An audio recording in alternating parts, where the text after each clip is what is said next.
Hello friends, সবাই কেমন আছো? ওয়েলকাম আমার একটা ছোট্ট ভ্লগে। আমার কদিন ধরে মন মেজাজ একদম ভালো নেই, নিজের শরীর তো ভালো নেই, তার সাথে বাড়িতে একটা অঘটন ঘটেছে। সেটা হলো আমার যে জ্যাঠা শ্বশুর, তার কিডনিতে প্রবলেম ধরা পড়েছে, ডায়ালিসিস চালু করে দিতে হবে।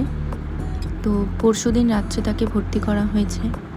আমি ওখানেই কালকে সারাদিন ছিলাম, ফিরেছি অনেক তখন সন্ধে রাত্রি মতো হয়ে গেছিলো, সেই জন্য আমি দুদিন ধরে ভিডিও দিতেও পারছি না। আর আজকে তাকে দেখতেই আবার বেরিয়ে যাচ্ছি,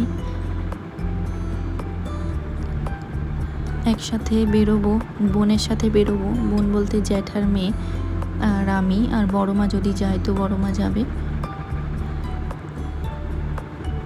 তাড়াতাড়ি করে আমি ঘুম থেকে উঠে গেছি, আমাকে মা ডাকলো, মা বলতে আমার শাশুড়ি মা ডাকলো।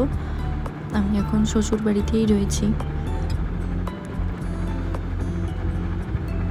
সকালবেলা চা আর বিস্কুট খেয়ে আমি স্নান করতে চলে গেছিলাম, আর এই স্নান করে এসে এখন বেরিয়ে যাচ্ছি। আমার কিছু ভালোও লাগছে না, বাইরে বৃষ্টিও পড়ছে।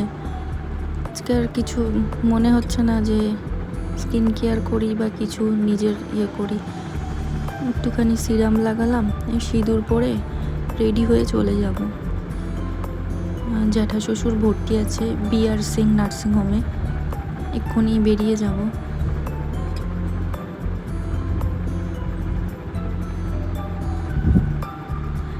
আমি কদিন ধরে ভিডিও এই কারণেই দিতে পারছি না, আর আজকেও সেরকম ভিডিও শ্যুট করা হবে না, আমি তো এক্ষুনি বেরিয়ে যাব।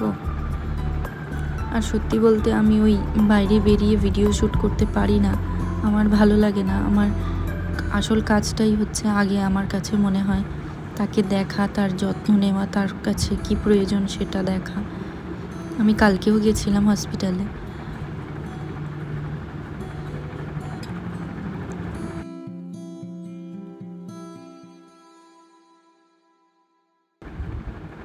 আজকের জন্য এইটুকুই, এখন আসি, টাটা।